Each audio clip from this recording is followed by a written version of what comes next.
So namaste and good evening, good morning, good afternoon to all the participants from around the globe, uh, from Kathmandu.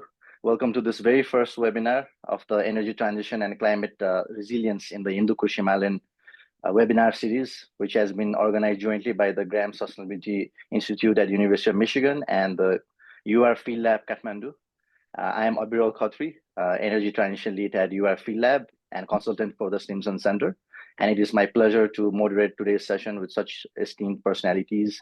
So welcome all of you on behalf of our team, Dr. Rajiv, Dr. Uttam, Maggie, and Sarah from University of Michigan.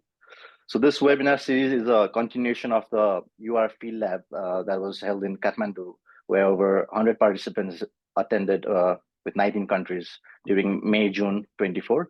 So we aim to build the momentum on Energy Transition Week, where we organize 14 different sessions focused on various aspects of energy sector, bringing together experts, including government officials, private sector, community leaders, to discuss clean energy agenda, basically in the Kush Himalayan region. So this time we have collaborated with the researchers at Graham Sustainability Institute at University of Michigan, and they have been working on the research to guide the sustainable energy transition in Nepal and overseas. And this initiative aims to continue the conversation on sustainability energy transition through a series of focused webinars. So the initial sessions of this series focus on Nepal and Nepal's transition to deepen the conversation on various energy solutions and context based on the unique challenge that Nepal is facing and also the opportunities that are present. And we are organizing two sessions as part of this series. So first one is on the supply side, which is today, focusing on the energy connectivity and transmission lines. And the second one will be on the demand side, mostly focused on the clean cooking solutions, given the relevance in the current context also. So kicking off with this first webinar session, themed Powering Nepal and Strengthening Energy Connectivity and Transmission Lines. So we aim to explore the challenges and opportunities in improving Nepal's energy infrastructure. So basically, as Nepal seeks to expand its energy capacity, efficient and reliable transmission systems are very crucial to harness renewable energy sources and ensure that there is, equitable and reliable transmission systems. So we'll be covering, exploring basically the technical side, the financial side, and the policy side. I think that those are the three things that are required: the pace to adapt, and how costly it is, and also the technology.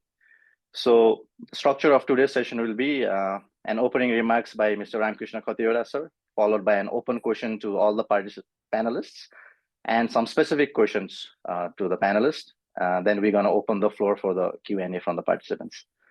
So may I now invite Mr. Ramkrishna Khatiwala, sir, for the opening remarks before you begin the panel session. Uttam, sir, if you could just change the slide. Next slide, please.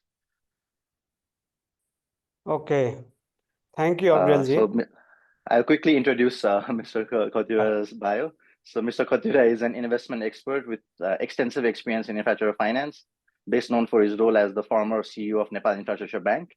At NIFRA, he drove large-scale infrastructure financing and public-private partnership projects, enhancing Nepal's investment climate. So he was also previously appointed as the commissioner for the government of Nepal's Electricity Regulatory Commission, and brings deep expertise in financial analysis, strategic planning, and investment management. So over to you, Ramkrishna, sir. Yeah, thank you, Abrilji. Thank you. So namaste and good evening from Kathmandu. A warm welcome to everyone joining us today. It is an honor to be part of this webinar series on energy transition and climate resilience in the Hindu-Kush Himalayas, organized by Graham Sustainability Institute at the University of Michigan and UR Field Lab Kathmandu. Today's session, Powering Nepal, Strengthening Energy Connectivity and Transmission Line, comes at a pivotal moment for Nepal energy landscape. As the country stands at a crucial juncture in its renewable energy transition as well as regional energy integration journey.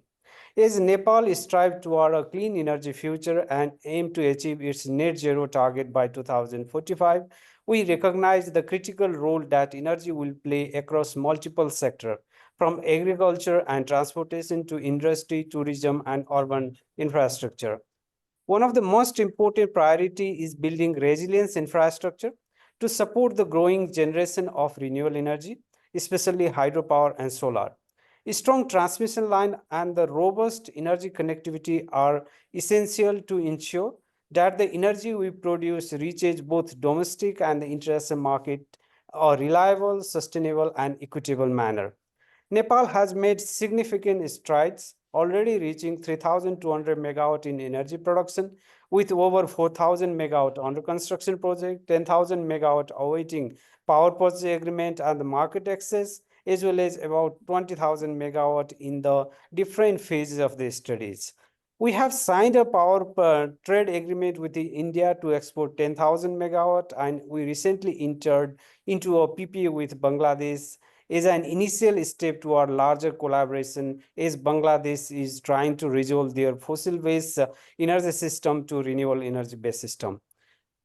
Further, government is preparing plan to generate 28,500 megawatt by 2035, exporting 50,000 megawatt. However, we all discussed today, realizing the full potential of these projects depends on our ability to overcome the challenges in building modern and resilient transmission network that can facilitate cross-border power transmission to countries like India and Bangladesh. These challenges ranges from technical bottlenecks and financial constraints to policies and regulatory hurdles. Overcoming them will require collective effort, collaboration among the public and private sector, institutional partner, and local communities. In my various role in the energy sector and financial institution, I have seen firsthand the impact that sound policies, carefully selected projects, innovative financial instruments, and the strong institutional mechanisms can have on addressing infrastructure challenges. Earlier this year, I had the opportunity to participate in the series Climate Risks on the Energy Sector in May-June 2024, organized by UR Discussion like these are crucial for building institutional capacity, streamlining regulatory framework, and fostering cross-border partnership to fully unlock Nepal energy potential. I look forward to today's discussion, where our esteemed panelists will delve into this critical area of the Nepal energy's future.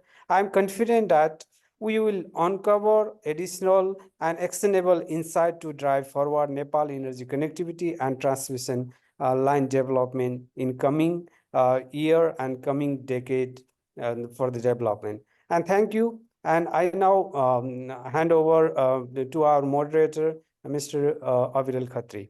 Over to you, Aviral. Thank you so much, Ramjan sir, for providing a very overall holistic context of Nepal's energy. And also, it's always great to have you as esteemed speaker. May I now begin the panel session for today's webinar and start introducing our speakers. So, okay, I think that was mine. Okay, Resha ji, okay. So Ms. Resha Pia is an infrastructure advisor at the British Embassy, FCDO in Kathmandu, overseeing the Green Growth Nepal program and the Nepal Renewable Energy program.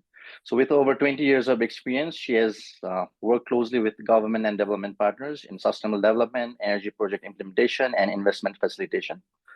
And the next speaker we have is Dr. Netra Gyawali, who is a key figure in Nepal's energy sector with his current role as the CEO of Rashtriya Prasasan Grid Company Limited, established by the government of Nepal in 2015 to transmit and evacuate the power for the development and operation of the hydropower sector. So he brings extensive expertise in managing and expanding Nepal's national grid, focusing on energy connectivity and grid reliability to support the country's energy transition goals. And finally, we have Mr. Kharka Bahadur Bishra, who has over 25 years of leadership experience in the infrastructure and power sectors, previously serving as the plant manager for the Khimti 1 hydropower project. He is also the founding member of and former president of the Independent Power Producers Association of Nepal, IPAN, and promoting private investment in Nepal's hydropower sector. So let's begin the panel session with the first question, which is an open one for all the participants. So how do you envision the role of energy connectivity in Nepal's broader energy transition goals?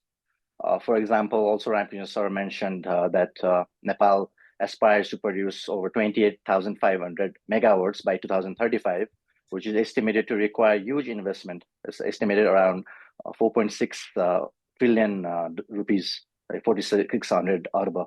So if you could also light us through the context of integrating in renewable energy sources like hydropower, solar, and wind. So may I start with Mr. Khadka, sir, from Millennium Challenge Account, Nepal. Khadka, sir. Thank you, Aviralji. First of all, I like to really appreciate Graham Sustainability Institute and Field Lab Kathmandu. I was not part of webinar or other discussion previously, so this is my first time, so I really appreciate that. You know that Nepal has really identified hydropower sector as a prime sector for taking Nepal to economic prosperity. In that context, and also in the recent discussion about renewable energy, Nepal really stands out among many other nations. Nepal's relevant organization, Ministry of Energy, for that matter, Nepal Electricity Authority, Rashtriya Prasaran Grid Company, all these have been doing master plan for and trying to find out the stable energy market so that in a shorter term and in longer term, Nepal's energy generation could be utilized properly, and we could migrate from a heavy fossil fuel energy mix to a more renewable energy fuel mix. So that is the path Nepal is, traveling. And we know that the recent cross-border transmission line, recent cross-border power trade agreement of 10,000 megawatts signed between Nepal and India is one of the reality that we are facing now, and Nepal has to find out connectivity with India first. I mean, we are trying to find out connectivity with Bangladesh and probably some other countries, but India being the nearest one. So out of this 28,500 megawatts, something like 15,000 megawatt will be consumed within Nepal by 2035, which is a great ambition. And Nepal is really geared up to that. So I think, the cross-border power trade and increased consumption of renewable energy within country will also push Nepal towards the more renewable energy mix and transition towards sustainability. So I would just stop here. Later on, I can answer more specific question about my project. Thank you.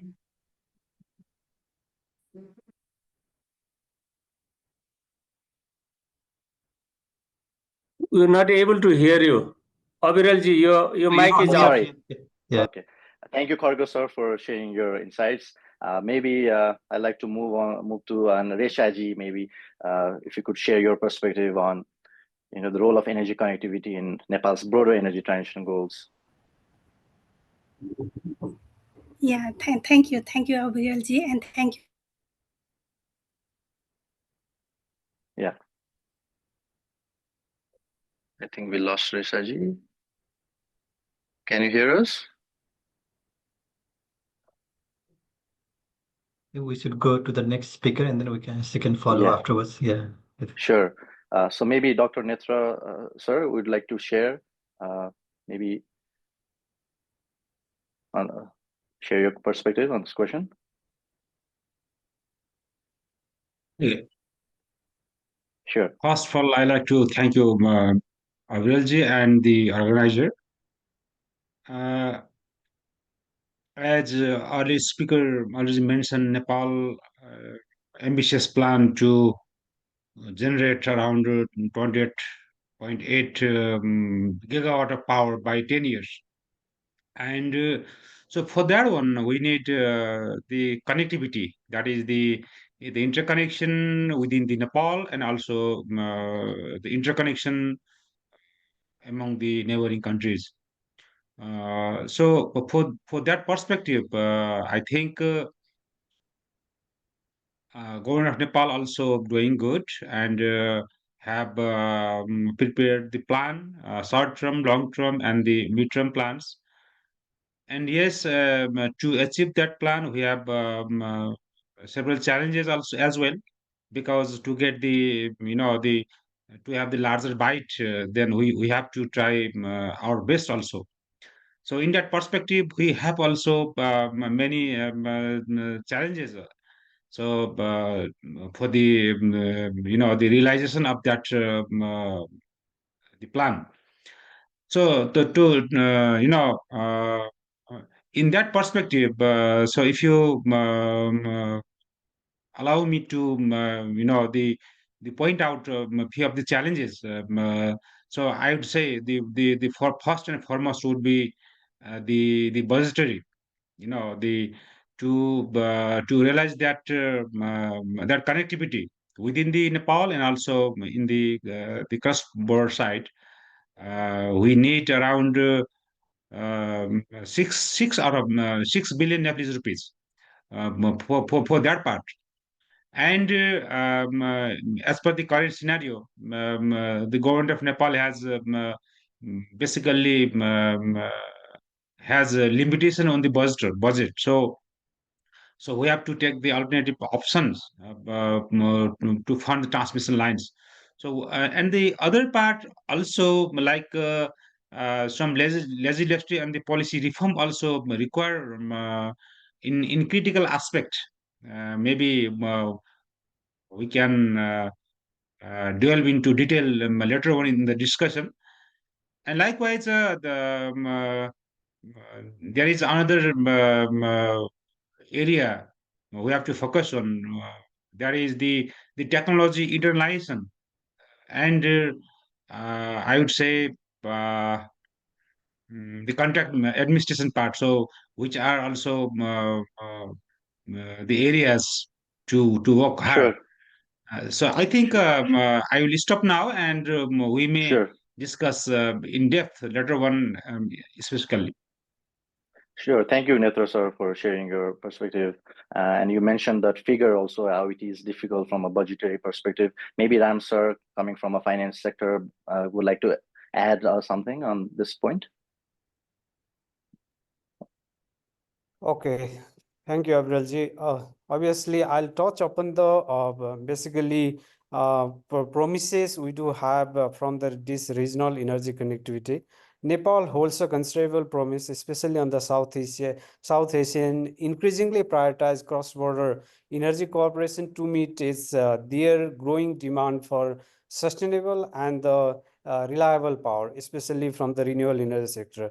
When you see the data of the India, our major neighbor, India, they are still predominantly depending on the fossil base, and the Bangladesh is around 90% their energy consumption from the fossil base. So they want to change that dynamics, and Nepal holds basically substantial promises to become a regional clean energy hub. Despite that, uh, despite we do have larger potential in the generation, we do have been working on the generation component, but the reality is we have not given our utmost effort on the cross-border transmission line because of a different reason. Could be one, obviously we are completely reliant on the conventional based financing model for the transmission line. Basically, is Netra sir rightly pointed out that government support or the government budgetary support. And when you see the data of the government ability to fund these kind of the larger infrastructure projects, again we come on the reality that Nepal has not able to invest even 2% of their GDP in the infrastructure segment, and because of that their other social and the basically fiscal liability, they are not, or government of Nepal is not able to fund larger project, larger cross-border transmission infrastructure. So the reality is government, either side, government is not able to fund a larger quantum of money, and the parallelly government has not really invited or encouraged private sector to come on the picture to develop the transmission line through the different modalities, because obviously transmission line is a very complex business in terms of the business sense. The recovery of the investment required the strong policy framework, strong policy support, and also to some extent to start with some level of the credit enhancement mechanism, then only private sector would be interested to invest in these larger transmission infrastructure, larger cross-border infrastructure. So obviously we do have potential and we do have some level of solution, but the gap is we don't have the policy to encourage private sector through the different medium and the mode of the private sector investment, like India tried a lot through the hybrid annuity model on the road project and larger infrastructure project. Even we can introduce those kind of the innovative financing mechanism to really conclude or to really make Nepal as a regional clean energy hub. Over to you. Thank you, Ramsar, and I'll come back to you later regarding the innovative financing models also. So for now, I'd like to thank speakers for sharing these perspectives on the common question related to energy connectivity. Yeah. And maybe I'd like to, maybe I'll start with Reshaji for the specific question, and maybe she could also share her insights on this, like the broader energy goals of Nepal. So maybe first question to Reshaji. So we know this energy sector is actually very cross-disciplinary, touching upon agendas of climate change and, like the nexus around even food, everything is interlinked. And development agencies have estimated a funding gap of around 56.5% to meet climate commitments as per the National Adaptation Plan and National Determined Contribution by 2030, with green financing of over 46 billion. And there is a huge opportunity also in the energy sector, around 30 billion, it's been said. So FCDO has been involved in supporting infrastructure development across various sectors in Nepal. So what role do you see like international development agencies like FCDO playing in addressing the financial and technical gaps in Nepal's energy infrastructure, specifically for like transmission line or connectivity projects? Reshaji?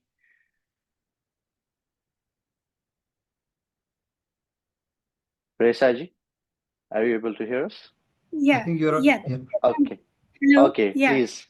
Sorry Yes. for the connection issues. I think this is a main problem of Nepalese internet problem, but it's not only the problem the internet, but it's the electricity problem also sometimes, which we have to bear with.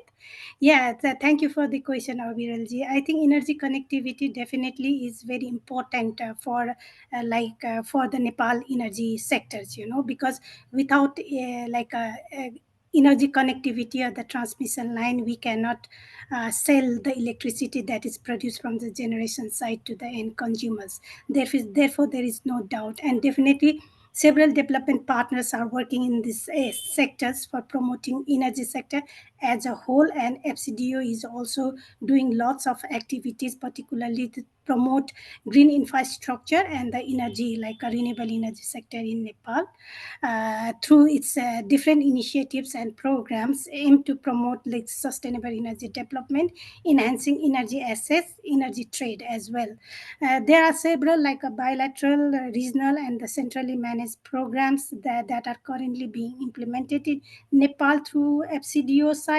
And for instance, like for example, we do have a bilateral program which was recently being implemented called Green Growth Nepal program, that supports on the policy reform as well as mobilizing investment, particularly the foreign direct investment into the large infrastructure project, as well as the public-private partnership project.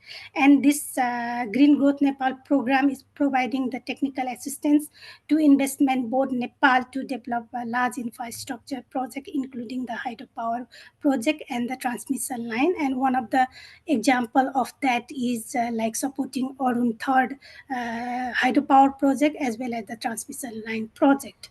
In addition to that, we do have a regional program that works on the connectivity, like a cross-border power trade program. There are few like a regional program that works on particularly on the cross-border power trade. And similarly, we have centrally managed program which is like managed from the UK. And currently there is one really interesting innovative project going in Nepal.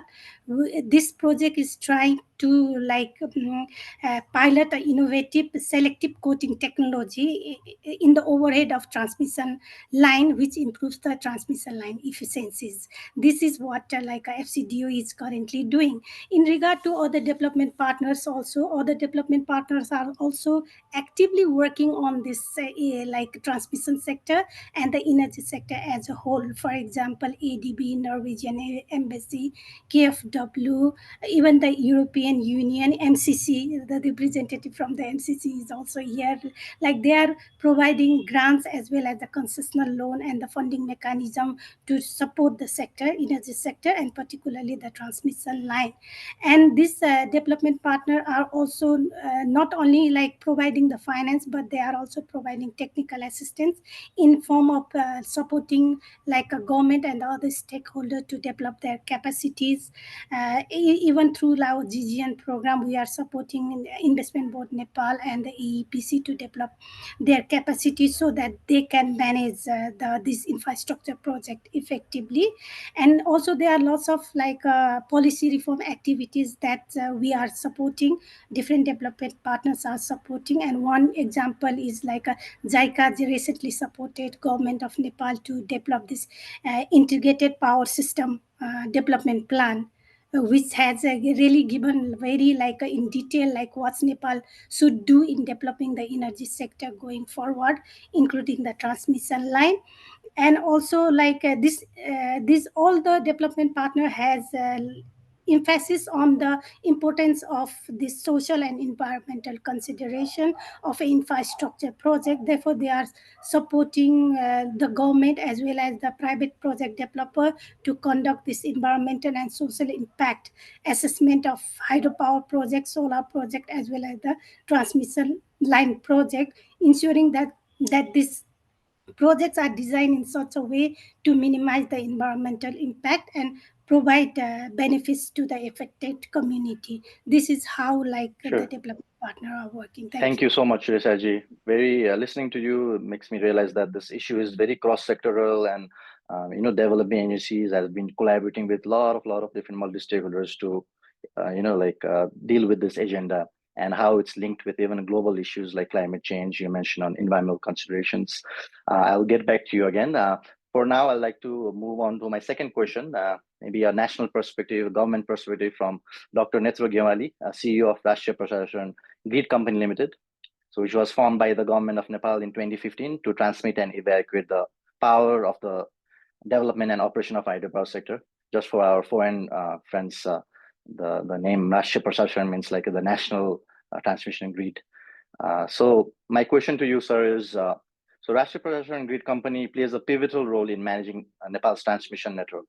So while 99% of the country is now electrified with 539 local levels out of 753, could you highlight the key technical challenges that currently you are facing in maintaining and modernizing the grid, and even concerns related to land acquisition or local engagement or other environment concerns? Netra, sir. In earlier also, I pointed out some of the issues. I think I like to little bit elaborate on those parts. So since you mentioned the technical aspect of developing or construction or modernizing the Nepalese grid, okay, the first part is first difficulties is the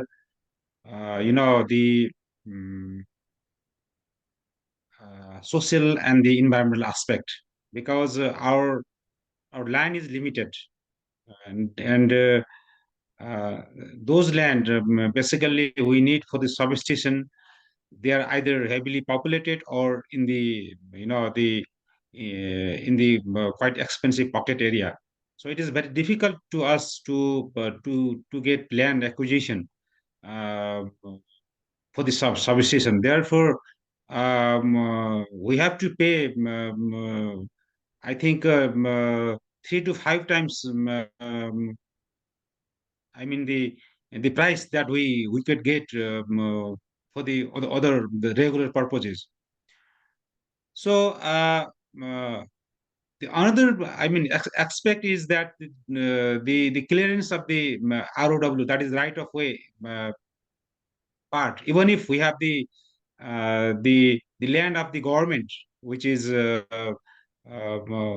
actually arranged for the forest development. So to get that land also, it is very difficult. In our recent calculation, around 15 to 20% of the total budget is uh, is for the ROW clearance. So it has it has a serious concern to us, because when we set our wheeling charts, we have to add up all those costs incur, beginning from the design to the construction, the operation. And the third technical challenge would be, the to internalize the modern technology, so that we could do by ourselves, and not only in the design and the construction, but also in the operation and maintenance part. And in some extent, we are building our capacity.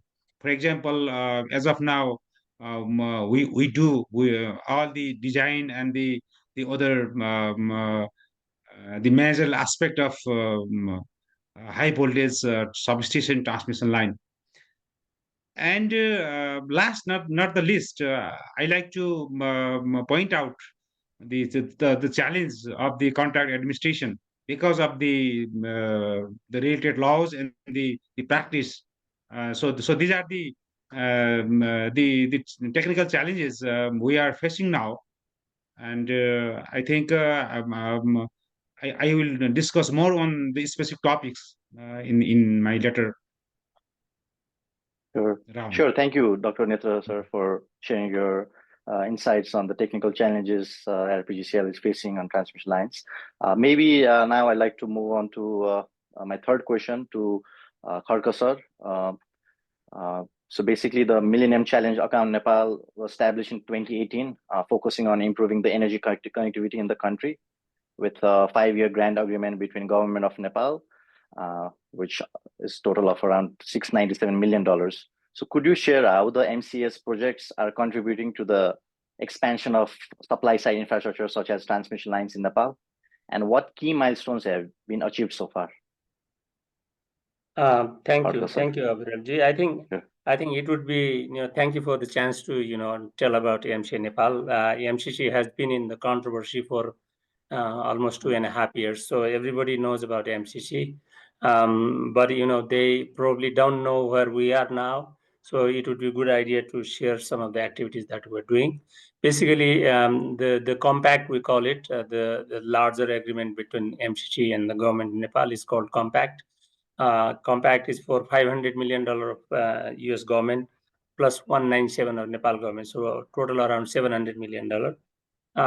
Under this compact project, we are doing two smaller projects. One is 315 kilometer of transmission line with added some other support to Electricity Regulatory Commission, support to Nepal Electricity Authority. They are taken as a technical assistant work. The majority of infrastructure work is on substation and transmission line. We'll be building 315 kilometer of transmission line right from north of Kathmandu all the way to border to India near to Bhopal. So it's a pretty long line, probably one of the largest project now in Nepal under construction. This 315 kilometer transmission line, part of that transmission line was given a priority. The cross-border line from Bhopal substation to the border was given a priority, and it was taken away from this larger 315 kilometer. So that 80 kilometer has now been contracted to a qualified contractor. Remaining 297 kilometer, the bid for that 297 kilometer will be coming within first week of November. So we're very near that. The other component of that transmission project were 3 large substations, 1,000 MVA each, which is pretty big, large substation. So we're building 3 substations. But let me tell you that we were connecting to 2 other substations. So in total, we'll be connecting in 5 load centers, right from Lapsifedi, Ratmate in Novakot, Damoli in Tanahu, then Butwal in Parashi district, and then also to Hetaunda. So we'll be making a 400 megawatt ring by connecting NEA to Hetaunda and then Lapsifedi. So it will be connecting to all these load centers in 3 different, at least 2 river basin. And then whatever is excess energy that Nepal cannot consume, it can be exported to India through the cross-border line. We have to acquire 104 hectare of land under the tower pad. So there are 856 towers in this transmission line, many towers. So each tower has more than, tower pad has more than 1 ropani of land. Is pretty big, 40 by 40 meter, 50 by 50 meters. So pretty large area.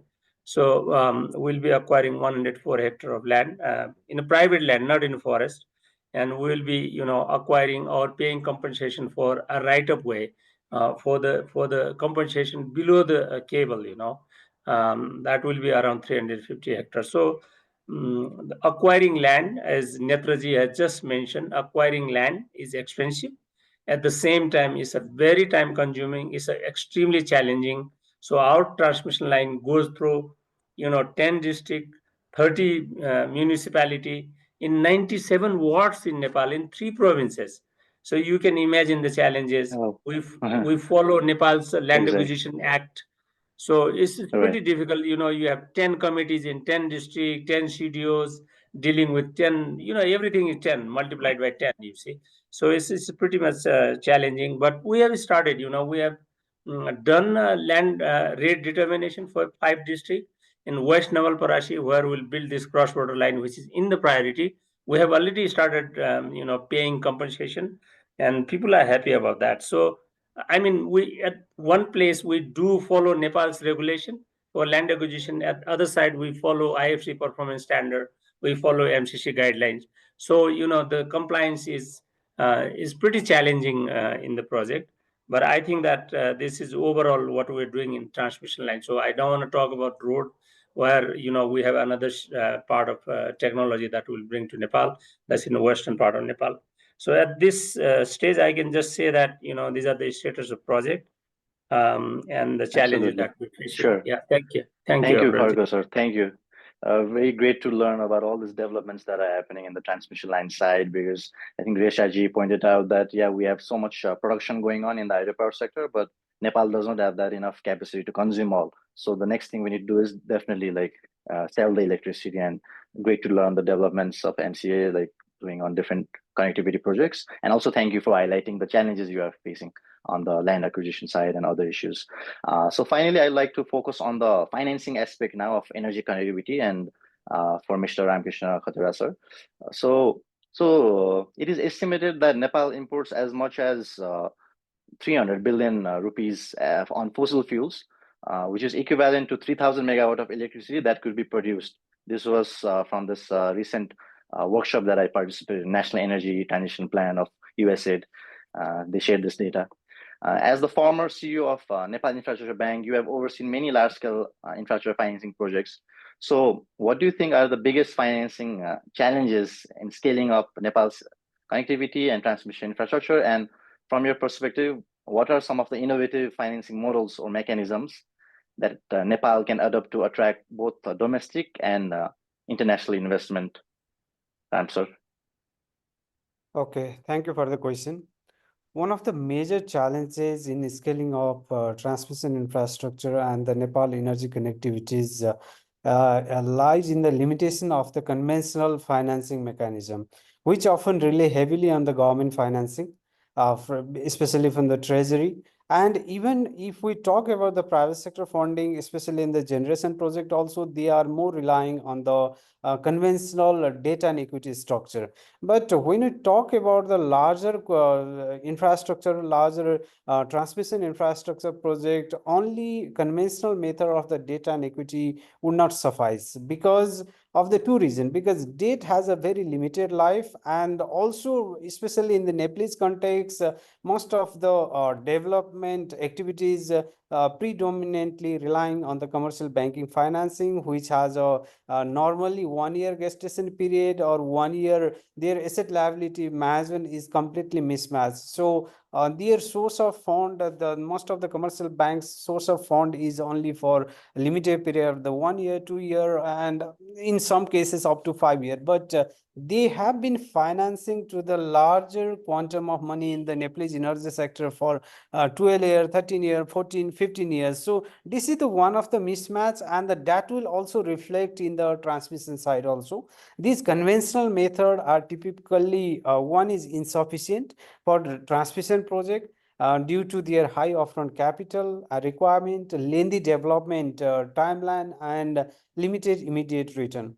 Additionally, delayed in the project timeline also poses a significant financial risks because is rightly pointed out by Netra sir and the Kharge sir, because of the transmission project are inherently complex. Delay can arise from the land acquisition issues, regulatory approval, and technical challenges. These delays can increase the cost and reduce investor confidence and creating further financing challenges. Another constraint in the lack of the private sector participation, as I already mentioned, transmission line projects, especially in the Nepal, are generally not viewed as a feasible or attractive for the private investor under the existing financial modality. The absence of the innovative financing is a major problem, which limits the pool of potential investors, resulting in the over-reliance on the government and the multilateral funding. So coming to the innovative financing mechanism, especially on the transmission infrastructure, we have to work a lot and we have to bring a lot of the innovation, especially on the financing to match the large quantum of money required for the transmission infrastructure as well as to the generation infrastructure. So to attract both domestic and the international investment, for transmission infrastructure, Nepal need to look beyond the traditional financing, which could be debt market development, because one of the major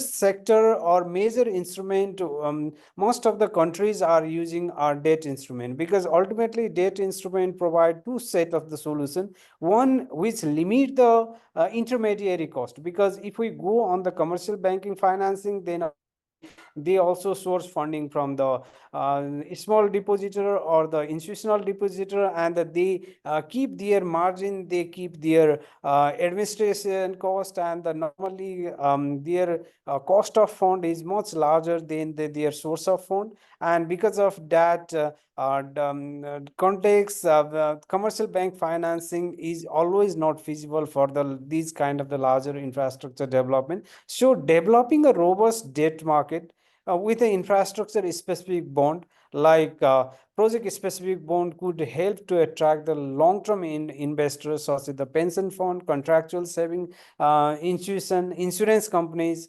So these kind of the infrastructure bond, particularly with a tax incentive, because when you see the infrastructure bond around the world that are linked with a tax incentive, so that encourage institutional investor to invest on those kind of the long-term in bond, as well as even retail investor also to get the some tax incentive. They have been investing in those kind of the debt instrument, and which ultimately bring down the cost of the funding, and ultimately it would make the project feasible. That is one major innovation required in the Nepalese financial system, Nepalese capital market system. Then again, coming to the development modality, because as I already mentioned that the government is mostly focusing on the conventional financing, sourcing fund from the multilateral to fund the larger transmission infrastructure project, but bringing private sector is the need of the hour, and even private sector cannot come directly without having some level of the innovation on the credit enhancement mechanism. So over here, hybrid annuity model could be the another solution, especially on the development modality, which has predominantly successful India, combined with the government support and the private sector efficiency. Under the hand, the government finances to the portion of the project cost upfront, with remaining amount of covered by the private investor who are compensated through the fixed annuity over the project life, because transmission has a very long period of the life. So government can compensate through the fixed income annuity payment, so that the private sector also would be motivated to come on the development, as well as other instrument like a debt market also could be attached to make this happen. Then again, the bringing the private sector is another mechanism, especially the to make the transmission line feasible. The wheeling charge mechanism also required, because Netra sir and his institution have been working very hard to come up with the wheeling charge mechanism, basically introducing the regulatory structure for wheeling charge, which could generate additional revenues for the transmission operator by charging entities for using the transmission line to transfer power. This model also could attract the revenue stream for the investor, and also could attract private sector to come into the picture. Again, another innovative instrument could be the green bond and the sustainability bond, because Nepal does have a larger quantum of the green oriented project, and the transmission could be another one. So utilizing or sourcing the higher growth innovative financial instrument around the world, even Nepal can tap those green bond and sustainability bond basically to finance the larger transmission infrastructure project. Sure. So I'll Great. stop Thank you, over Ram here. sir. Sure, sir. Thank you for highlighting those challenges that Nepalese financial sector is facing, with this asset liability mismatch, and also providing various alternative financing mechanism that we could explore, and reminded me of the work we also did in NEFRA together, and learning from models in Bangladesh, in India with HAM, and also in beach rates. So that's very good to learn from your insights. And now I'd like to go to some follow-up questions we have here. So this is categorized into two segments. So one question is for the development agencies, MC and FCDO, and the second one more from national perspective. So the World Energy Council's Energy Equity Index 2023, recently published data, and it showed that Nepal was really, it improved, like maximum improvement of 567% in equity index. So now we have almost 99% electrified country. So the question is on the connectivity side now, regional connectivity. And Nepal is these days also being regarded as the battery for South Asia, potential battery for South Asia from a power transmission perspective. So given this importance of regional energy trade for Nepal, how can international partners like MCA or FCDO support Nepal's effort to strengthen this cross-border energy connectivity and contribute to the energy security in South Asia? And also, what best practices can be applied in terms of balancing a large-scale energy connectivity and with both social and environmental consideration? Maybe Resaji would like to go first. Yeah, thank you, Viralji, for the questions. I think our panelist has highlighted most of the challenges that with the transmission line sector. But one thing that what I think is missing is, like, since we do have a limited resources, either it's government, international development partners, or the private sector, we have a limited like a financial resources, and where to invest these resources. I think we need to be very cautious on that, because as you also said that we are 99% electrified. Is this the real data or not? I think we need to talk about only the connection. I don't believe that we are electrified. We need to have a reliable electricity supply, which is really important. And what Nepal government currently is doing, as Ramkrishna Khatitagoda sir also clearly mentioned, that most of the investment into the transmission sector is the public finance from the government of Nepal. The government of Nepal take loans from the multilateral agencies and implement, or the bilateral agencies, to implement the transmission line projects. Therefore, we need to be very cautious, because these are the loan. Though it's a concessional loan, but Nepal has to pay back the most of this investment that has come to Nepal, except some of the bilaterals who has provided the grant. Therefore, we need to be very cautious on where we invest, and we need to invest in the transmission line projects where there is return on investments. If there is a return on investment, like a very good, like a reasonable return on investment, then the private sector will invest into the project. Otherwise, it's not. Right? Therefore, like when we talk about transmission line, we talk about domestic as well as the cross-border transmission line. And when we talk about the domestic transmission line, like we are like if you talk to the people from the Nepal Electricity Authority, they say that we are like extending transmission line to very remote area of Nepal. But the question here is it economically viable to extend the electricity to those areas? I don't think so, because the power consumption or the power demand in those areas are very less. And also, like I think the household there in the remote area, they require reliable electricity supply rather than the transmission line with lots of power Yes. cut. I think that we need to take into consideration. Very well said. Thank. Regarding your question regarding of what international development partner can do on the cross-border power trade connectivity, I would like to share the way the FCDO works. Generally the FCDO works on the whole system approach, which recognize energy connectivity as one of the crucial component of energy transition in Nepal. And for that, when we talk about the whole system approach, we talk about promoting integrated planning, energy planning, establishing a and supporting for the robust policy and regulatory environment, as well as strengthening the institutional capacity, mobilizing investment. As Ramkrishna Khatiwada sir also touched upon, like currently we do have like a single way of mobilizing the fund. I think we need to find the innovative way of mobilizing fund, particularly to attract FDIs and the private sector investment into the sector. There could be a green bond, could be one of the options. In addition to that there are like a lots of blended finance mechanism, like government providing viability gap funding to the private project developer to come into this transmission line project. But as he also mentioned, these are the long-term investment. Therefore, it's too risky for the private sector to invest into such projects where they are not sure about how the return would be. And there are lots of reasons why it's so risky. One is the political instability of the country, because once the a political changes is there, the whole policy changes. There is no Exactly. consistency. Geopolitical risk always there. Yeah, Exactly. there is always Sure. there.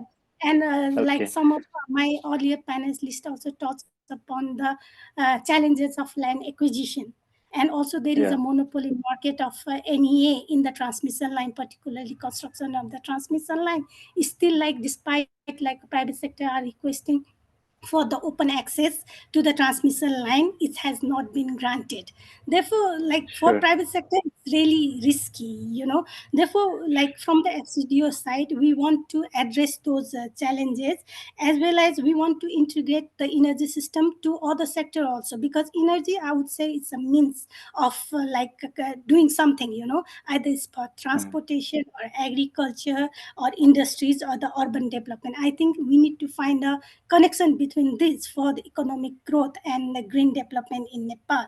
As I earlier also mentioned that like all development partners are very conscious about environment and social safeguard, which is like a very important for all development partner, and we will be working on that.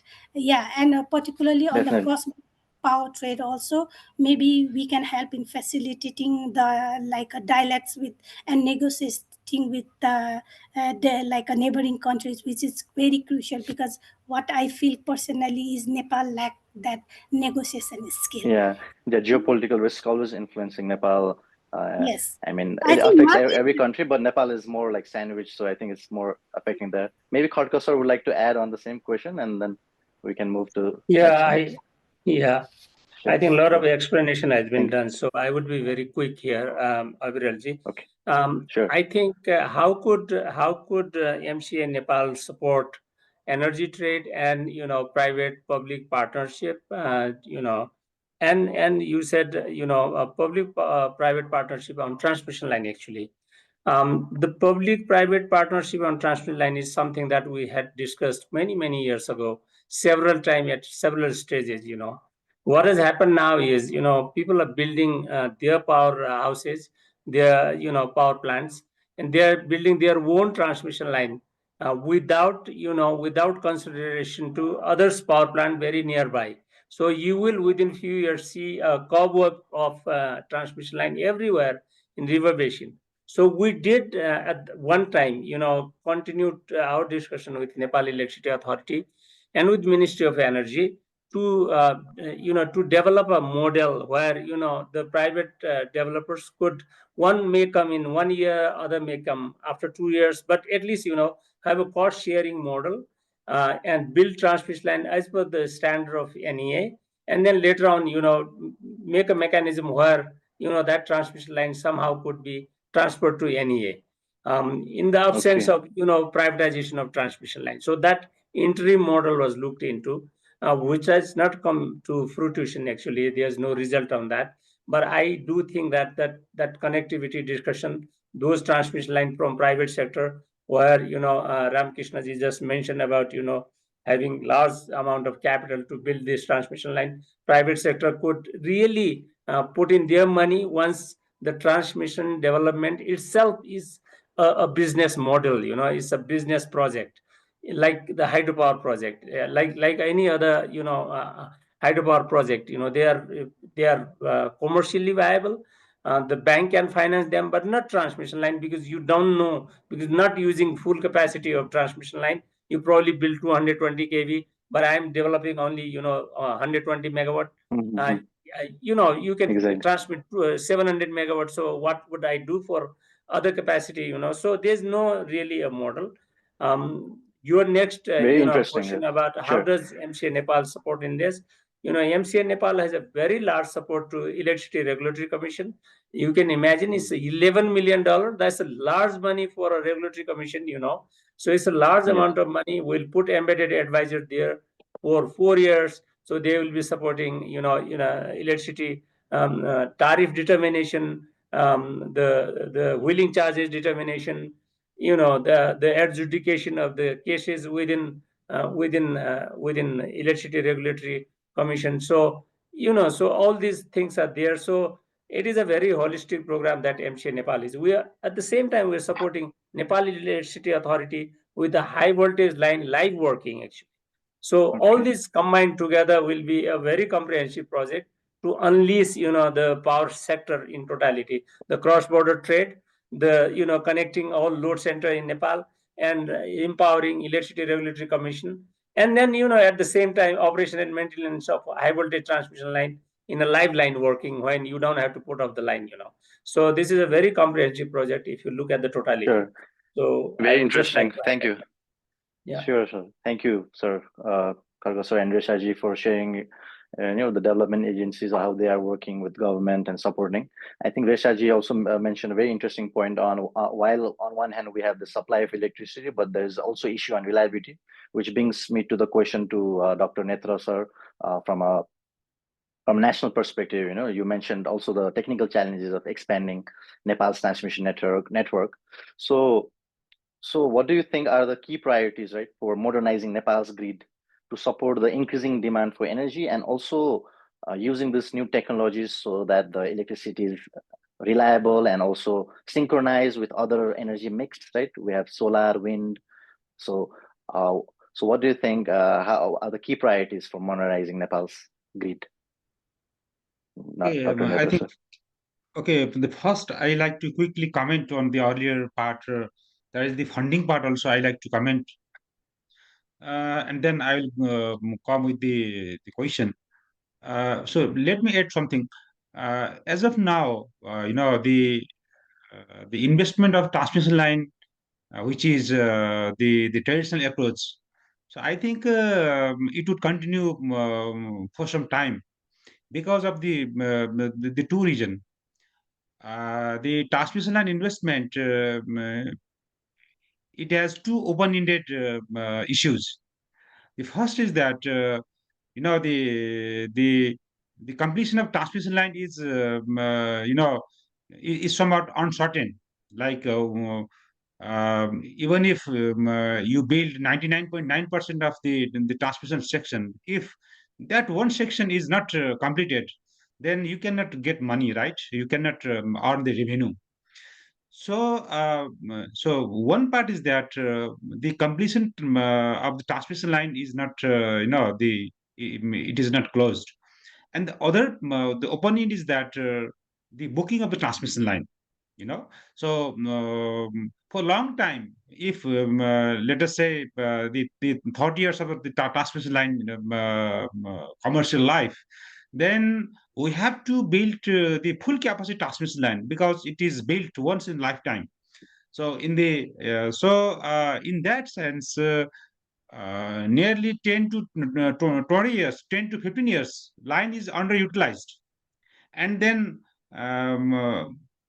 let me say, so another 10 years, so it will be fully utilized. And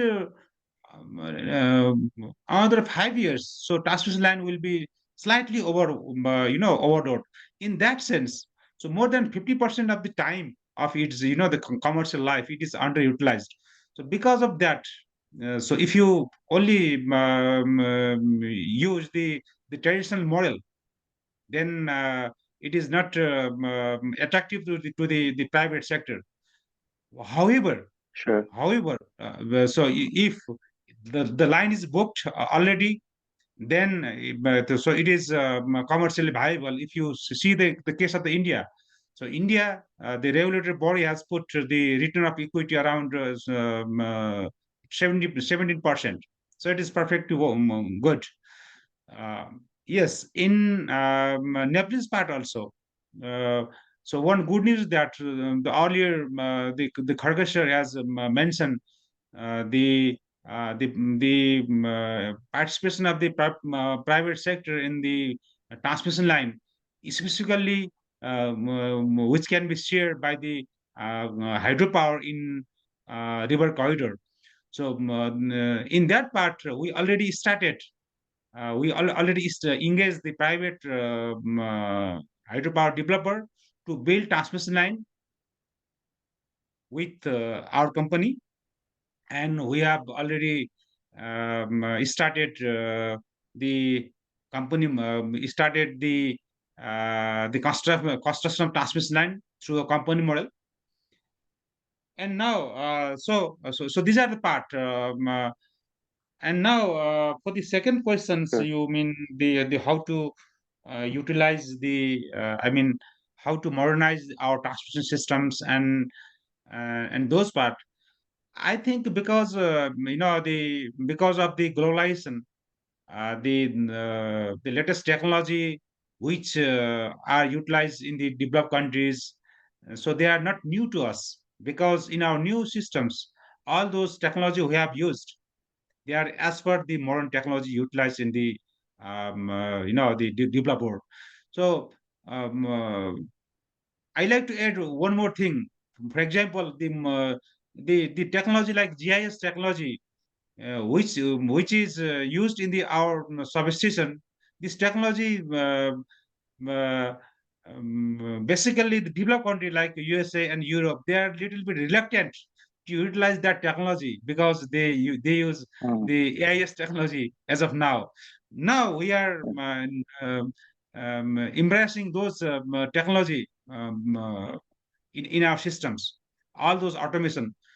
And one more thing is that now it is time to include um, new technology, the digital technology and the AI technology in our asset management, because so this is the one of the rarely talked topics, because we only talk on the construction and the operation side. Then if we work those life cycle part from the mm, beginning of the design and to the the commissioning, operation and dismantling part, then we have to use the new technology, maybe sure. the AI based technology in transmission line routing, and also transmission and operation. So the transmission line, the digital twin are also in Sure.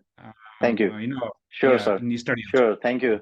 I think there are just so many interesting points you shared that we could just keep listening to you, and just so many things yet to be covered. But also we're a little short of time because it's supposed to be a 1 hour session. But we realize that we need more time than that. I've also seen a lot of questions from the participants, and maybe I'll just take a few of them, and maybe Ramkrishna sir could maybe highlight on the financing aspect, and maybe on the policy side, what kind of policy do we need for attracting maybe more private sector investments or even international investors into the transmission line. I think we even exercise on the power transmission line company, and even bringing reputed international energy companies in Nepal while working in NIFRA. But maybe you could share some of the success stories. I think Subarna has also asked that question. And maybe what kind of policy we need in order to implement these projects and attract new capital. I'm sorry. Okay, thank you, Abrilji. So obviously, to ensure that financial strategy that align with the Nepal long-term energy transition, especially from the point of view of transmission infrastructure, Nepal need to take a multifaceted approach, not only the policy approach, but multifaceted approach that combine. Obviously, I have already talked about the innovative financing model to strong government policy support. So here I would like to point out some of the strategy to drive the sustainable investment in the transmission infrastructure. Obviously, one is develop transmission specific financing model, especially hybrid annuity, green bond for transmission, wheeling charge for tariff structuring, and similarly, because transmission is a new business sector, so government-led risk mitigation mechanism for the initial stage of the project development, or at least piloting one or two larger private sector led transmission development. So like the guarantee or viability gap funding is another area that is the major policy mechanism required to attract the private sector investment in the transmission infrastructure. Obviously, one major policy that is also in discussion for a while, creation of the larger infrastructure fund that can not only focus on the generation component but also focus on the transmission and other ancillary infrastructure support that require that would create the some level of the infrastructure ecosystem. And again, especially on the while we talk about the transmission financing, that is not only linked to the domestic base energy trading, but also require the robust policy framework and regulatory framework to have the cross-border power trade for, and which obviously can leverage the financing for the many projects to come. Because I would like to share one of the example when we talk about the creation of the power trade company and the backed by the transmission company. We have discussed with many international financial institutions, and the major discussion was focused on the Indian market and Bangladesh market, because one of the clear messages most of the financial institution gave to NIFRA, gave especially on the larger quantum of the financing, is they would like to take India rigs, not the Nepal rigs. So obviously, if we integrate the cross-border power trading, obviously it would enhance our financing ability to the transmission infrastructure, obviously, which require the regional transmission cooperation between Nepal, especially BVIN. We do have framework, but we have to strengthen that framework to come up with a right quantum of financing. And especially on the policy front, obviously streamlining the regulatory approval, clear long-term transmission planning, because RPGCL with the Ministry of Energy have already developed the national transmission master plan. We need that the clear and long-term that's to implement that national transmission master plan. We need the plan not only from the project development point of view, but utilizing the right quantum of the resources for the right quantum of project, and for the right time. In fact, the aligning with the generation mix of the project development under the different river-based planning. And another policy mechanism we require is open access, because if there is open access, then obviously private sector would also, private, especially industrialist, also would be encouraged to come up with the development of the transmission to basically evacuate power from the generation to their premises, especially industrial zone and the industrial area. In summary, to align the financial with the Nepal long-term energy transition, when we require the policy framework and the, not only from the financial model, but also from the government backed guarantee or credit enhancement, as well as the develop open policy mechanism. So I would. Thank you, Ramsar. Sure, thank you, Ramsar, and all the panelists for sharing us light through your respective domains and enriching our understanding on energy connectivity. I think there are a lot of interesting questions here in the chat, but we will not be able to cover all for this webinar, but definitely we'll make note of that. Uttamji, as Dr. Uttam has just selected some question, and because this is also an academic collaboration with the University of Michigan, and a lot of researchers are also here, so this question is related from a research gap perspective. So what are some of the research gaps related to connectivity and transmission, and how can universities or research institutes contribute in this sector? If anybody like to share on this. I think with Reshaji also I had this conversation earlier.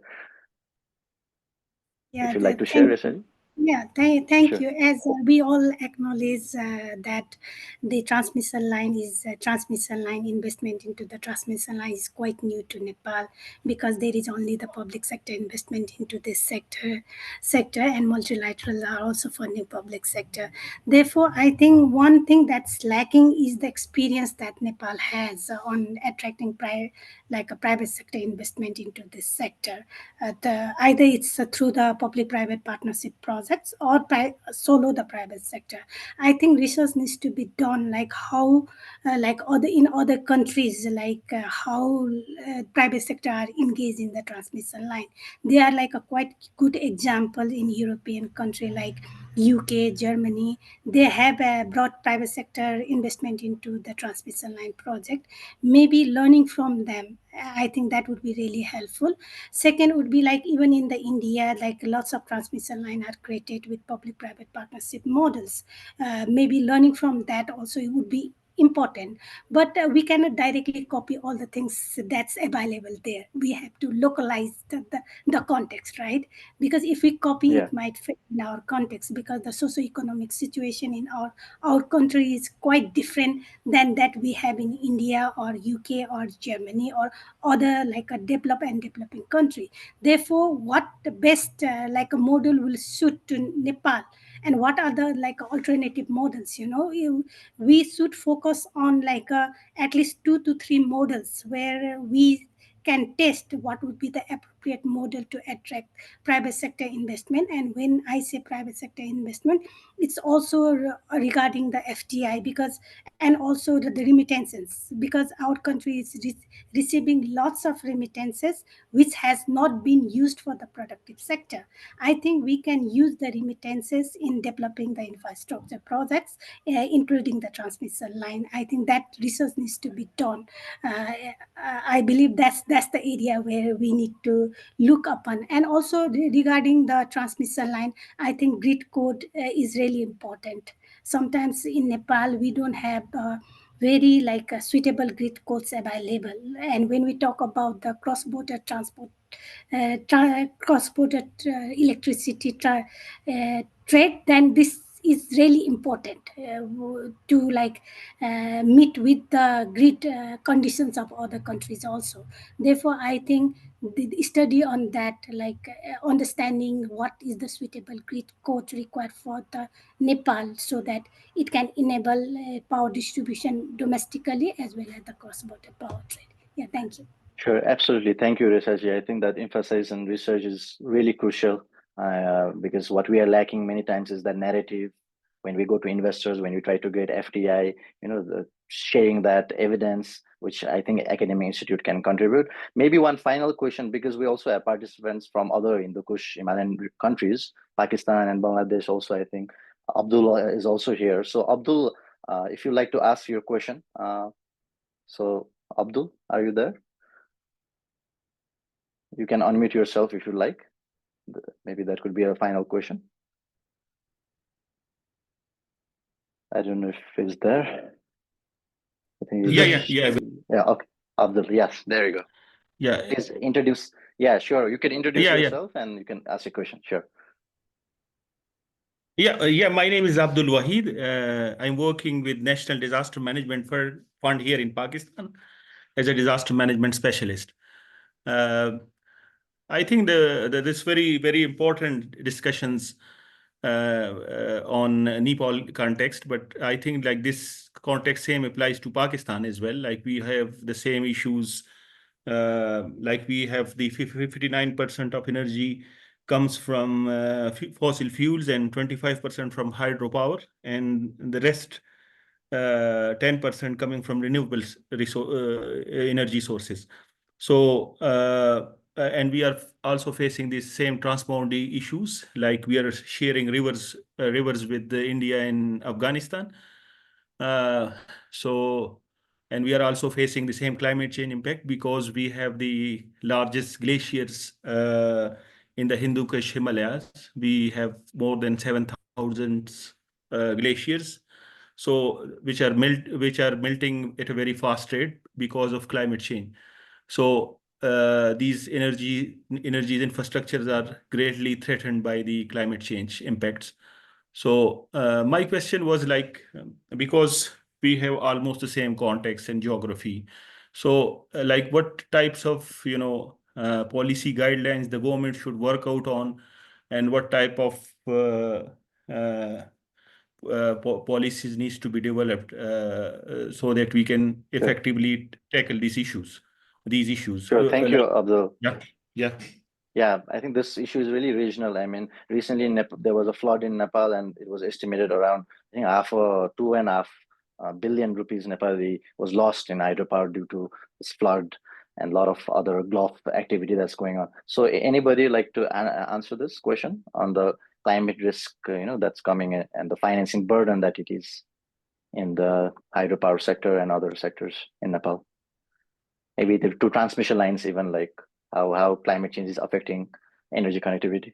Khatko, sir, would you like to? No, I'm not expert on that, but I would like to just say that, the geological mapping of the river basin areas where we build large dams and, including upstream mitigation work, the early warning system, and then the combined evaluation of the project across the river basin are some of the important elements that can really, mitigate some of the impact of disaster.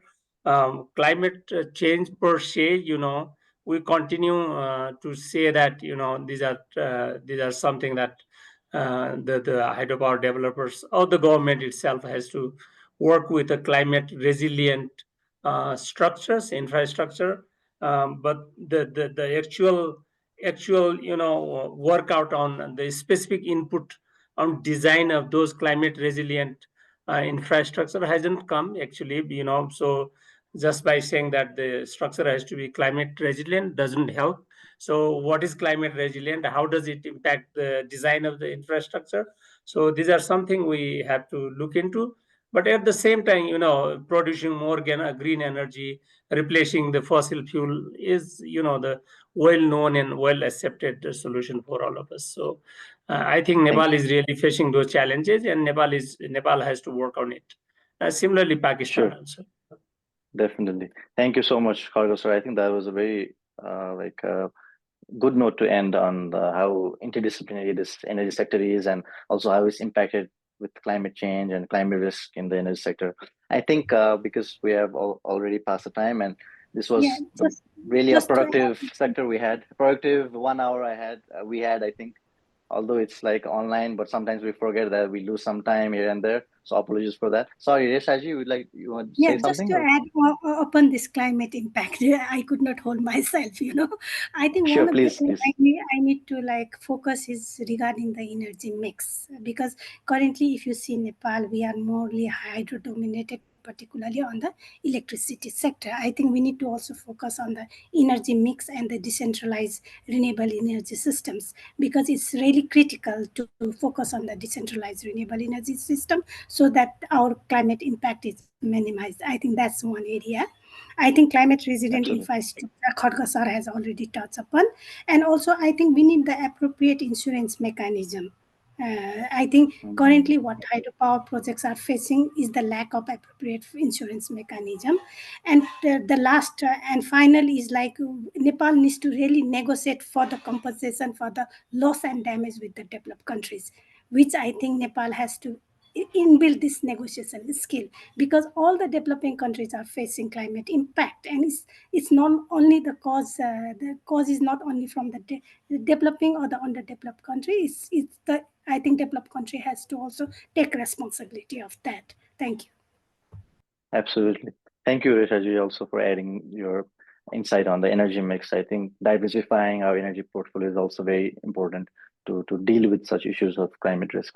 So without further ado, now maybe I'd like to invite colleagues from the University of Michigan, Graham Sustainability Institute, maybe to share a few words. I think Maggie would like to do that. Sure. Oh, yes. Okay. Thank you. Okay. Knowing what time it is, I'll be brief. I'm Maggie Allen. I'm at the University of Michigan Graham Sustainability Institute.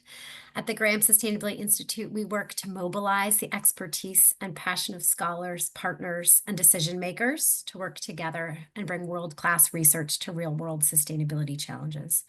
We are enthusiastic supporters of this work being done with the UR Field Lab, Kathmandu, and the University of Michigan scholars from the School of Environment and Sustainability and the Center for Global Health Equity. It has been an honor to be here today with so many esteemed speakers and participants. And your participation and the numerous excellent questions, there are so many that I wish we had more time to get to, make it clear how important this work is for driving forward Nepal's energy transition. I want to extend an invitation for each of you to join us for the second webinar in this series, which, as Mr. Khatri mentioned at the start, will focus on the demand side.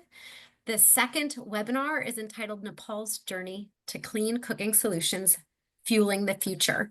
I believe the date is still being finalized for next month in November. The second webinar will focus on clean cooking solutions, which are a critical component of Nepal's broader energy transition and are key to improving health, reducing environmental impacts, and empowering rural communities across Nepal. And it will feature panelists from the Alternative Energy Promotion Center, Wind Power Nepal, and Practical Action Nepal. I am very much looking forward to being there and learning from another set of esteemed panelists. So with that, I want to thank you so much for being here today and turn it back to Abril to close things out. Sure. Well, I think that's it. And thank you to also all the participants for your active engagement in the session. And we hope to see you also in the next webinar. Thank you once again to all the esteemed panelists for sharing your valuable insights. It was really great.